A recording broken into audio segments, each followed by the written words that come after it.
Assalamualaikum warahmatullahi wabarakatuh. Pada hari ini kita akan praktikum histologi dengan topik pengenalan mikroskop dan sitologi. Jadi untuk praktikum histologi ini adalah praktikum untuk perdana kali ya. Jadi untuk pertama kalinya kita praktikum histologi. Ya, untuk topik pengenalan mikroskop dan sitologi kita akan mengawali dengan refreshing dulu, mengenal bagian-bagian mikroskop dan fungsinya, dan nanti akan saya sedikit jelaskan bagaimana kita menggunakan mikroskop, karena menggunakan mikroskop untuk praktikum histologi itu merupakan satu kegiatan yang nantinya rutin kita lakukan, karena untuk pengamatan suatu sel itu memerlukan pengamatan dengan mikroskop ya tentunya.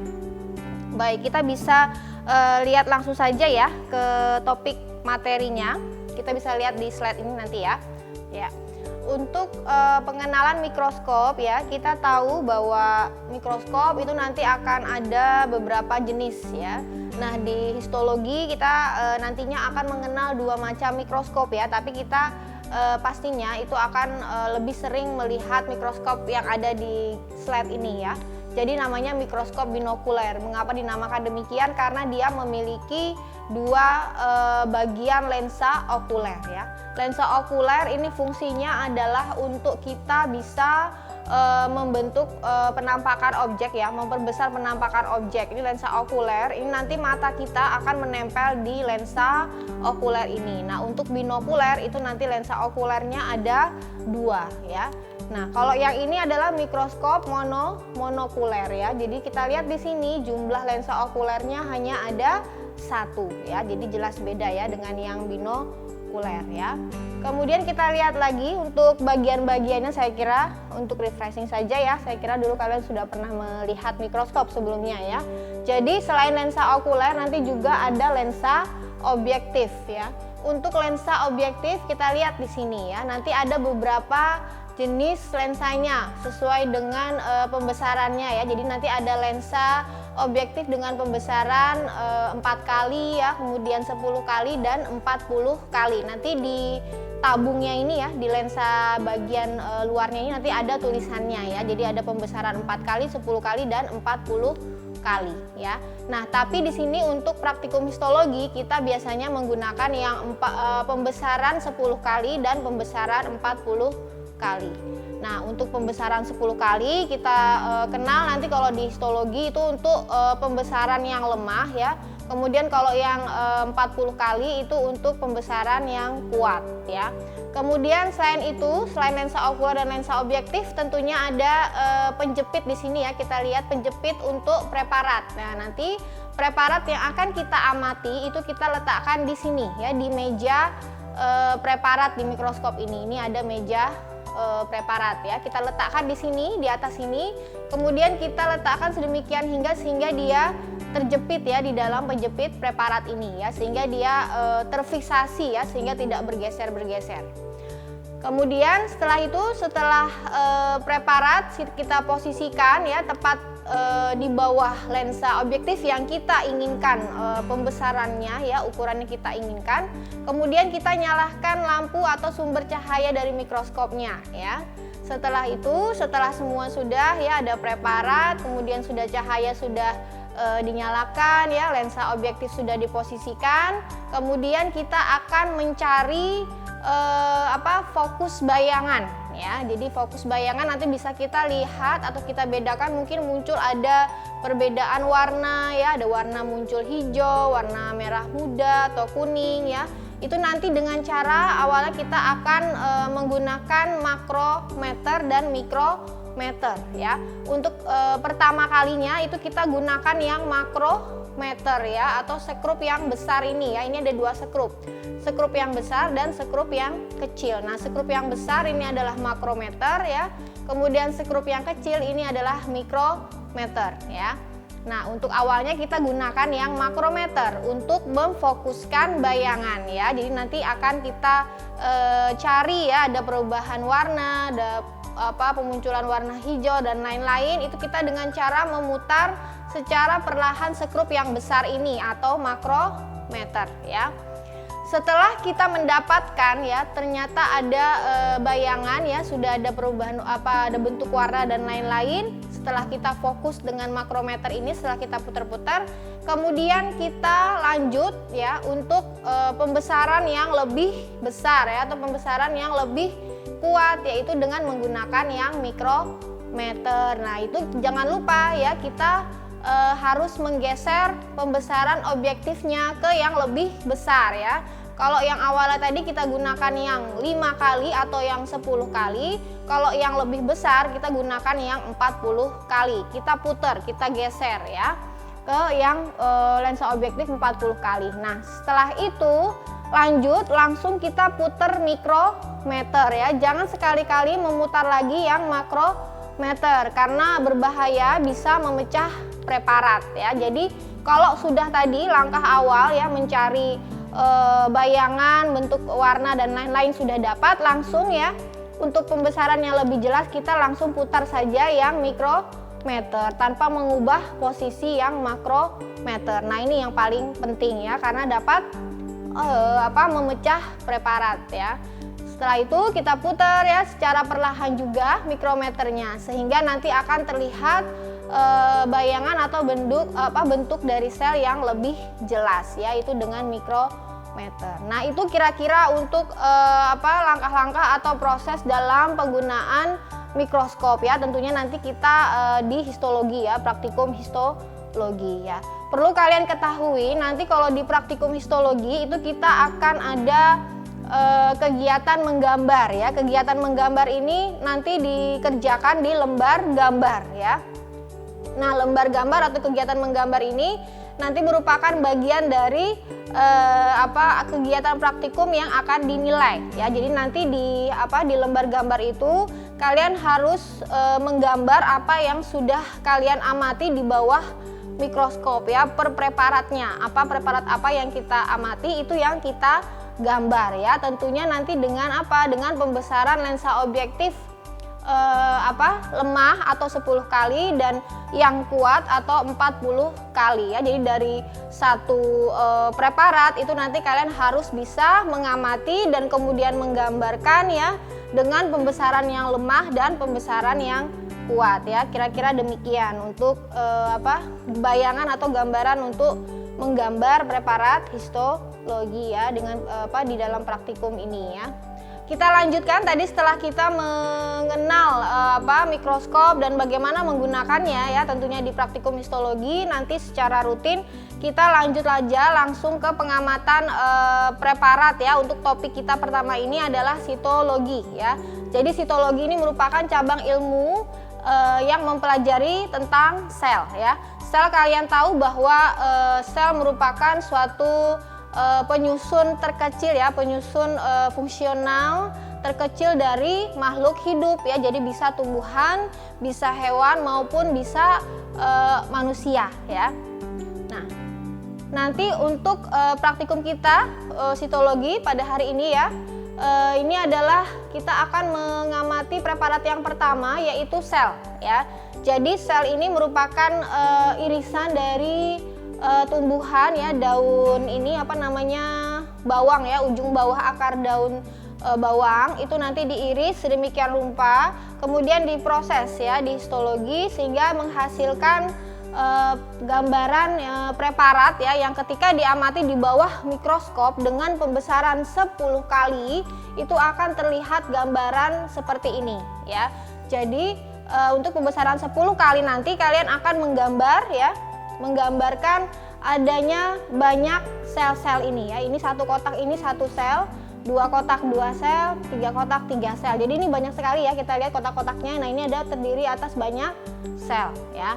Nah, setelah kalian menggambar seperti ini untuk pembesaran lemahnya, kalian berikan keterangan ya. Jadi ini apa dengan memberi panah ya pada gambarnya. Misalnya ini kotaknya ini ya, ini adalah dinding sel ya, dinding sel. Kemudian lingkungan di dalamnya yang membatasi antara lingkungan dalam dan lingkungan luar sel, ini ada sitoplasma. Kalian tahu di dalam sitoplasma itu terdapat berbagai macam organela ya. Organela itu penting untuk kelangsungan hidup dari suatu sel ya, menjalankan proses metabolisme ya, kemudian proses membentuk protein, energi dan lain-lain itu berada di sini ya, di sitoplasma, di dalam organela. Kemudian di tengahnya ini ada suatu inti ya, inti sel yaitu nukleus ya. Jadi di dalamnya juga ada anak inti ya, atau nukleolus. Nah, ini adalah nanti keterangan-keterangan pada gambar yang harus kalian lengkapi ya. Ini untuk pembesaran yang lemah ya dari suatu preparat sel. Nah, kemudian ini adalah yang pembesaran, nanti pembesaran kuat ya. Kalian menggambarnya cukup satu sel seperti ini, nggak apa-apa ya. Kemudian diberikan keterangan juga yang seperti sudah saya sampaikan. Nanti ada dinding sel ya, kotaknya ini pembatas antara lingkungan dalam dan lingkungan luar. Kemudian ini ada sitoplasma ya. Kemudian ini inti sel ya. Kemudian di dalamnya ini ada anak inti atau nukleolus. Nah, itu untuk pengamatan preparat yang pertama yaitu sel ya. Kita berlanjut. Nah, ini adalah preparat kedua yang akan kita amati, kita perhatikan ya.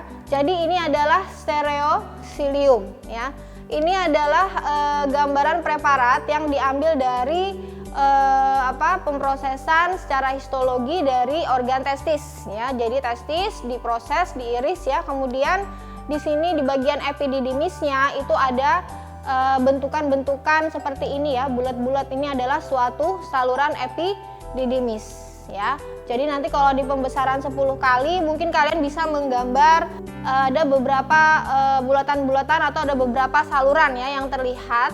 Kemudian kalian lengkapi gambarnya ya. Jadi nanti di tengah ini ya, tengah-tengah ini ada bulat-bulat bercak ya, lonjong seperti ini adalah sperma ya. Jadi karena epididymis merupakan tempat proses pematangan atau pemrosesan spermatogonium, jadi di sini di tengahnya ada sperma di lumennya ini ya. Kemudian di bagian tepinya kita lihat ini ada bulatan-bulatan, ini adalah inti sel dari suatu epitel ya. Epitel itu adalah sel yang membatasi suatu saluran ya, saluran epididymis. Ini ada sel epitel ya. Satu inti itu dimiliki oleh satu epitel ya. Kita tahu bahwa epitel dari si epididymis ini tersusun atas epitel yang bertipe pseudostratificatum columnar ya. Ini satu sel epitel. Kemudian kalian lengkapi juga tentunya keterangan gambarnya di satu sel epitel ini ya. Di tengahnya ada inti sel ya. Kemudian ada ruangan sitoplasma ya. Kemudian ada pembatas ya, itu dinding selnya, membran selnya ya. Nah, kemudian di sini yang paling penting kalian harus menunjukkan si stereosiliumnya yang mana ya. Stereosiliumnya itu adalah merupakan penonjolan-penonjolan halus atau rambut-rambut. Kalian buat saja ada rambut-rambut halus yang menjulur ke lumen, ke arah lumen. Nah, itu adalah stereosiliumnya. Jadi dia fungsinya untuk mengatur pergerakan dari sperma ya, itu stereosilium. Nah, ini untuk pembesaran lemah, kalian menggambar nanti seperti ini ya, kemudian dilengkapi keterangannya.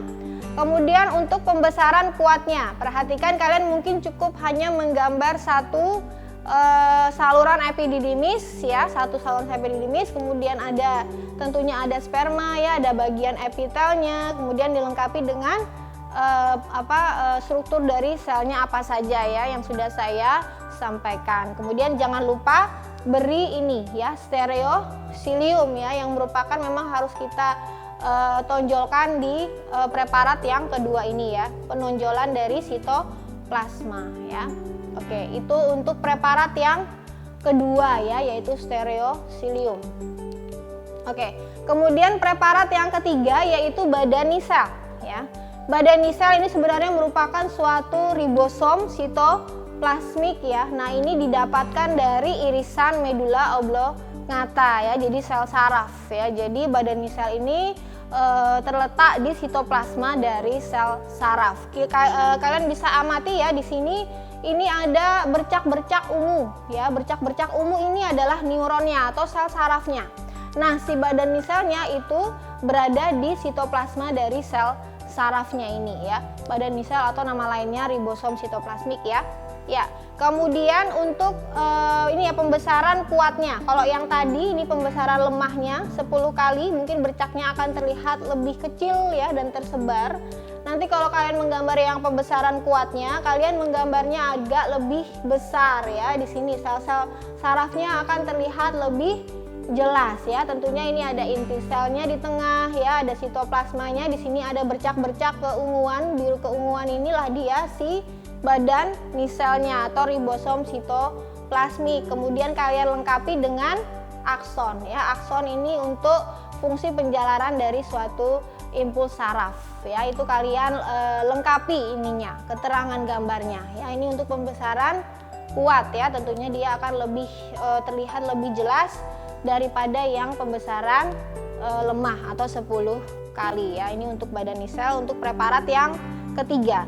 Kemudian kita lanjut saja ke preparat yang keempat ya. Ini adalah mitokondria ya. Kalian harus bisa nanti digambar memunculkan mana si mitokondria. Nah, mitokondria itu dijumpai pada irisan dari ginjal ya. Ginjal diproses, diiris, kemudian dilakukan pemrosesan secara histologi, digambarkan gambaran seperti ini, diamati di bawah mikroskop ya.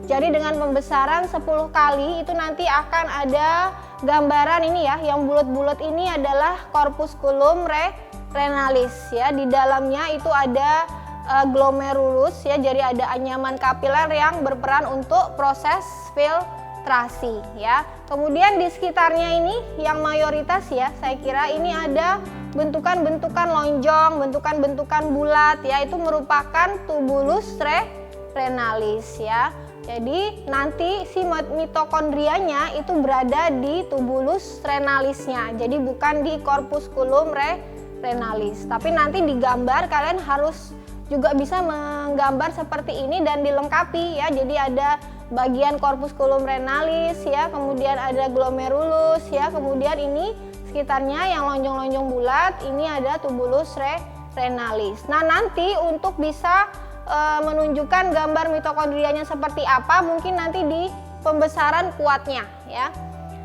Nah, di pembesaran kuatnya nanti kalian hanya menggambar si tubulus renalisnya ya.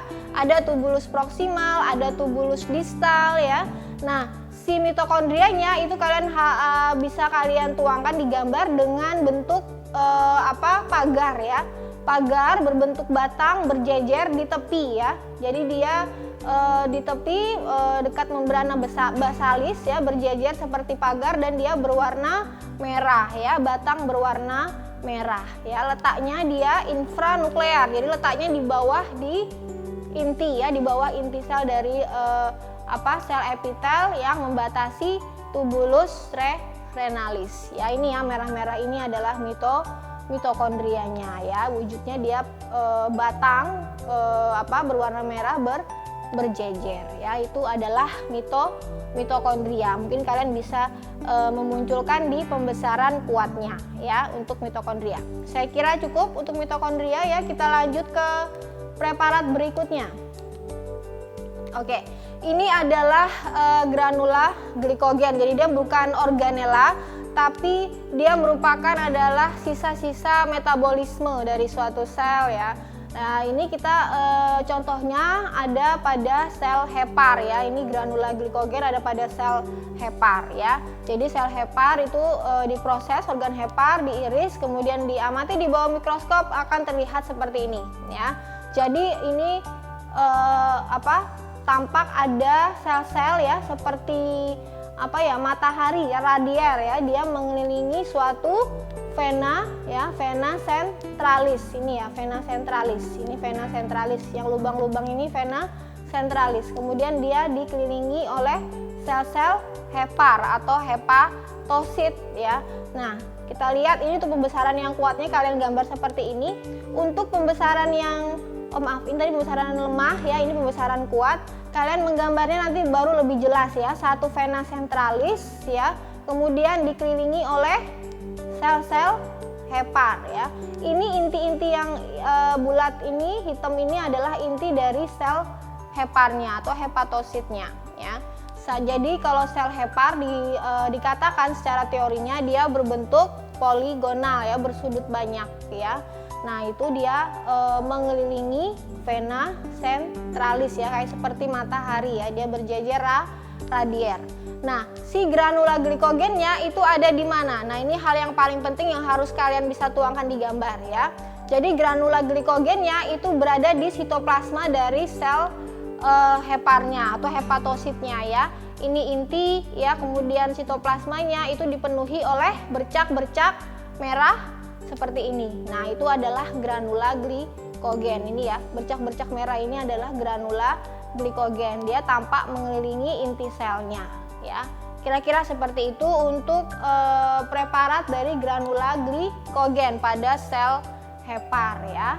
Diperlihatkan ya secara pembesaran kuat juga, ini adalah sel hepar ya, ini inti selnya. Kemudian ini kita lihat ada bercak-bercak dari granula glikogen yang berwarna merah ya.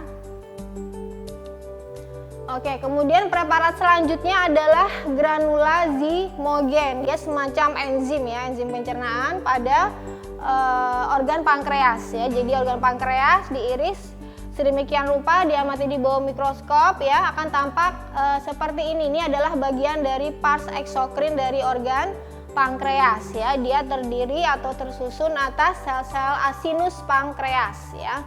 Jadi satu ini itu asinus, satu ini satu sel asinus. Kita lihat ini untuk pembesaran yang kuatnya mungkin kurang bisa jelas ya. Ini pembesaran lemahnya, kalian nanti akan menggambar banyak sel-sel asinus pankreas ya. Nah, ini untuk pembesaran kuatnya ya dengan 40 kali. Nah, kalian nanti mana sel asinusnya ini? Kita bisa perhatikan ya, kalian harus lebih jeli melihat ya. Jadi ini yang abu-abu ini ya, ini kalau kita hubungkan dia akan membentuk semacam bulatan sel ya. Ini adalah satu sel asinus ya.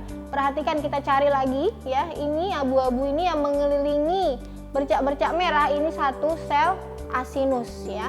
Satu sel asinus ya, dua sel asinus, ini 3 sel asinus ya. Jadi pembesaran kuat nanti kalian menggambarnya seperti itu. Kemudian di dalam sel asinus ya, kita lihat misalnya ini ya, ini satu sel asinus.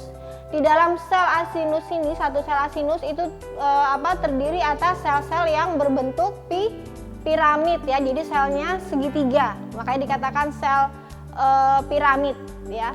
Jadi satu sel piramid itu nanti ada inti sel di tengah ya.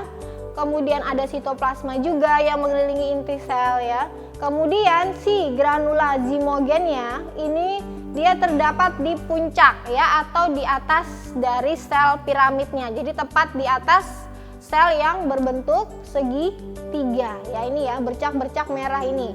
Ini adalah granula zymogennya. Nah, itu nanti kalian harus bisa memunculkan di pembesaran kuat atau 40 kalinya suatu sel asinus yang terdiri atas sel-sel piramid yang berbentuk segitiga, kemudian di tengah ada inti sel, sitoplasma ya, kemudian dilengkapi dengan bercak-bercak merah ini itu tepat di atas dari puncak sel yang berbentuk piramid ya. Saya kira itu untuk granula zymogen ya.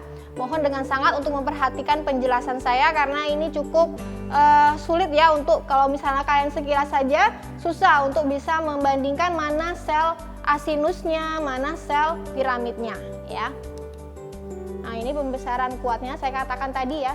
Ini adalah satu sel asinus ya. Ini salah satu sel asinus ya. Ini abu-abu ini adalah sel piramidnya dengan inti sel di dalamnya. Kemudian di puncak selnya inilah dia granula zymogen ya.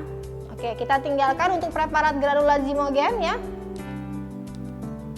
Oke, ini adalah preparat musinogen. Dari namanya aja musin ya. Ini adalah sel yang memproduksi musin, yaitu sel piala pada usus halus ya.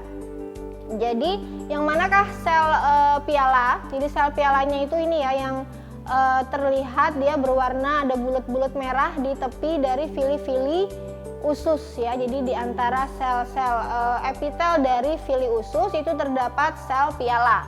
Nah, di sitoplasma sel piala itulah ya, ini dia berwarna merah, itulah dia mucinogen ya, bercak-bercak merah di sitoplasma dari sel piala ya. Kalian cukup menggambarkan nanti di pembesaran kuat itu ada vili-vili usus ya, vili-vili usus seperti jari seperti itu, kemudian dilengkapi ada si sel pialanya di tepi-tepi di pinggir epitel dari vili usus, kemudian dikasih warna merah. Nah, itulah dia mucinogennya ya, mucinogennya.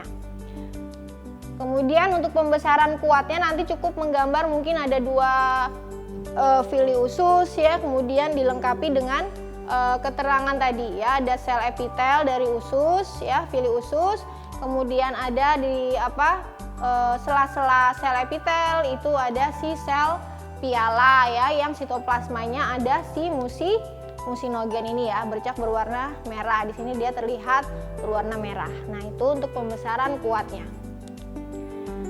Oke, ini saya kira preparat yang terakhir ya, yaitu tetes lemak ya. Nah, ini tetes lemak sangat khas sekali. Kalau kita lihat dengan pengamatan di bawah mikroskop ya, itu akan terlihat buletan-buletan yang tengahnya berwarna hitam ya. Yang berwarna hitam inilah dia adalah lemaknya ya. Jadi kalau diberi keterangan, lemaknya ini terdapat dalam suatu kantong atau vakuola. Ini banyak sekali sel-sel lemaknya ya. Ini nanti kalian gambar seperti ini untuk pembesaran lemahnya ya. Kemudian untuk pembesaran kuatnya kalian bisa cukup menggambar, mungkin ini ya lebih sedikit, ada beberapa tetes lemak, kalian lengkapi gambarnya. Di tengahnya ada sel lemak yang memenuhi sel lemaknya ya, memenuhi kantong lemaknya ya. Kemudian di sini mana inti sel dan sitoplasmanya? Sitoplasmanya sangat tipis sekali, jadi dia berwarna merah tipis sekali di sini. Memang kadang seperti tidak terlihat ya, karena dia inti dan sitoplasmanya itu terdesak oleh lemak yang memang memenuhi vakuola dari selnya, sehingga di sini dia memang terlihat kurang jelas ya. Oke, nah ini adalah tetes lemak dengan pewarnaan yang lainnya ya, dengan pewarnaan lainnya sehingga di sini terlihat lemaknya luntur ya. Jadi lemaknya sudah tidak ada dan hanya terlihat bagian sitoplasma dan inti saja. Nah, ini memang khusus pewarnaan yang memang untuk melihat sitoplasma dan inti sel dari sel lemak. Nah, ini jelas sekali terlihat ya. Jadi inti selnya itu terdesak ke tepi ya. Sehingga kalau bisa dibilang ciri khas dari sel lemak itu adalah inti selnya terdesak ke tepi sehingga sel lemak itu berbentuk seperti cincin ya, cincin permata, karena ini diibaratkan permatanya ya, inti selnya terdesak ke tepi ya. Saya kira itu nanti di pembesaran kuat bisa kalian juga lengkapi ya, di sini ya seperti ada cincin permata ya. Itu untuk preparat yang tetes lemak. Nah, ini adalah preparat terakhir ya. Baik, alhamdulillah sekian untuk penjelasan materi praktikum histologi dengan topik pengenalan mikroskop dan sitologi. Saya harapkan penjelasan saya bisa dimengerti dan dapat diterapkan ya nanti untuk kalian bisa menggambar di lembar kegiatan praktikum. Sekian, wassalamualaikum warahmatullahi wabarakatuh.